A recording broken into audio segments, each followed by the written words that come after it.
Hello everyone, welcome again to my channel. তো আজ আমি বেরিয়ে পড়েছি বাঁকুড়া থেকে মুকুটমণিপুর যাওয়ার উদ্দেশ্যে, এবং ওখানে মিলি রিসোর্ট নামে একটি রিসোর্টে দুপুরের লাঞ্চ সেরে আগে বেরিয়ে পড়ব ঝিলিমিলির রাস্তায়। রিসোর্টটি নিয়ে ডিটেলসে আমি পরে ভিডিওতে দেখিয়েছি, so watch my full video and enjoy the র বিউটি অফ গ্রাম বাংলা। তো আমরা এখন বেরিয়ে পড়েছি লালবাজার বাঁকুড়া থেকে ধলডাং মোড় হয়ে ইন্দপুরের রাস্তা দিয়ে, এবং আমরা সোজা এগিয়ে যাব মুকুটমণিপুরের দিকে। তো আপনারা ভিডিওটি আগে দেখতে থাকুন।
দুই পাশে সবুজ গাছে ঘেরা রাস্তা দিয়ে পেরোনোর সময় হঠাৎই দেখতে পাই একটি গ্রাম শুরু হওয়ার সাথে সাথে সেখানে অনেক মানুষের সমাগম হচ্ছে।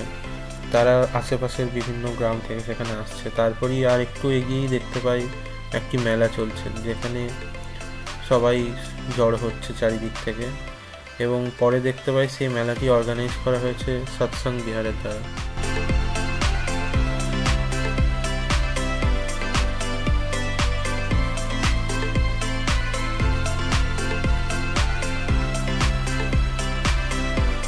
তো আজ যেই দিনটিতে আমি ট্রাভেল করছি সেটা হচ্ছে 24 ডিসেম্বর, এবং এই রাস্তাটি যেহেতু একটি ট্যুরিস্ট স্পট মুকুটমণিপুর, তো সেখানে অনেক মানুষের ভিড় হয় 25 ডিসেম্বরে।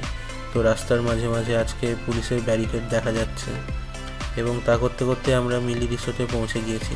তো এখানে পৌঁছে প্রথমে আমি রেকর্ড করছিলাম আমার কন্টেন্টের জন্য, বাট দেন ওখানকার স্টাফেদের সাথে পরিচয় হলো, অ্যান্ড ওনারাই আমাকে পুরো রিসোর্টটি ঘুরিয়ে দেখালেন। এখানে রেস্টুরেন্ট থেকে শুরু করে স্টে করার জন্য রুম সবই খুব ক্লিন এবং হাইজেনিক। খাবারের টেস্টও অসাধারণ। আমরা এখানে ট্রাই করেছিলাম দেশি মুরগির ঝোল, আর সাথে ডাল, শুক্তো, ঝুরি ঝুরি আলু ভাজা আর আলু পোস্ত। প্রতিটি খাবারই খুব টেস্টি ছিল। ও হ্যাঁ, আর সাথে ছিল আমাদের চাটনি ও পাঁপড়ও। এবার খাবার পর আবার বেরিয়ে পড়লাম রেকর্ড করতে।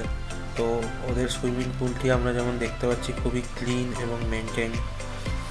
তো এই প্লেসটাও অনেকটাই স্পেসিয়াস, তো পার্কিং নিয়ে কোনো অসুবিধা হবে না। এবং ওরা আমাকে ওদের নিউ ব্যাঙ্কোয়েট হলের কনস্ট্রাকশনটাও ঘুরিয়ে দেখালো, যেটা ওখানে অনেকটা স্পেসিয়াস, অ্যান্ড লাইটিংটাও পার্সোনালি আমার ভালোই লাগলো। আর তাছাড়া রয়েছে বাচ্চাদের জন্য খেলার জায়গা, অ্যান্ড অ্যাবাভ অল এখানে স্টাফদের বিহেভিয়ার খুবই ভালো।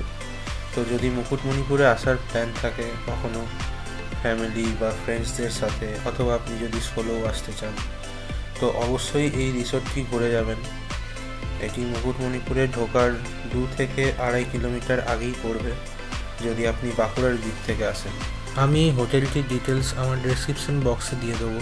তো আপনাদের যদি কোনো ইনফরমেশন থাকে হোটেলটি নিয়ে, তো আপনারা ডিরেক্টলি কল করে জানতে পারবেন। তো এবার আপনারা আগে ভিডিওটি দেখতে থাকুন। আমরা এখান থেকে বেরিয়ে পড়বো এবং ঝিলিমিলির রাস্তার উদ্দেশ্যে।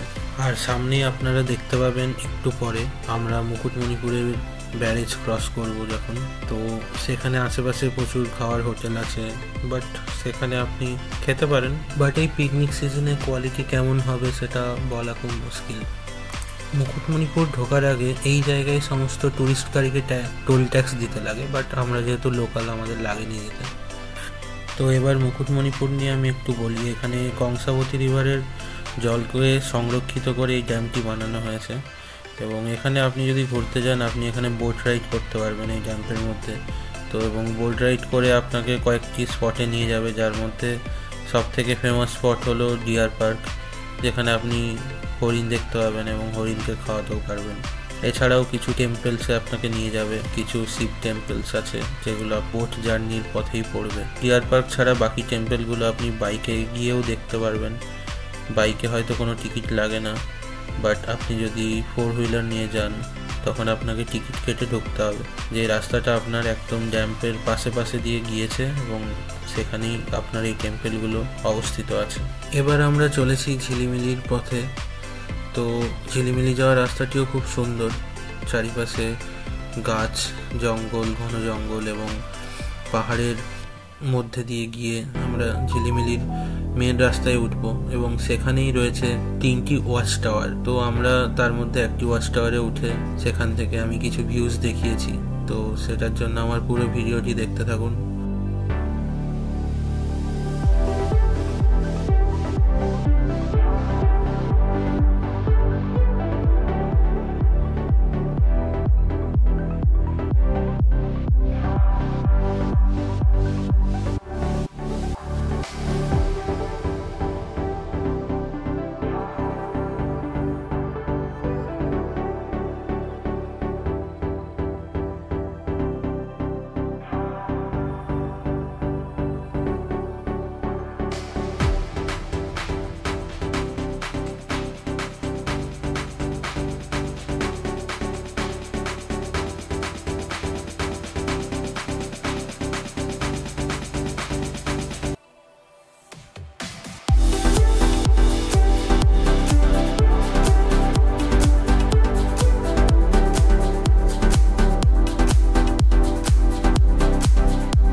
So thank you everyone for watching this video and stay tuned until my next video is coming.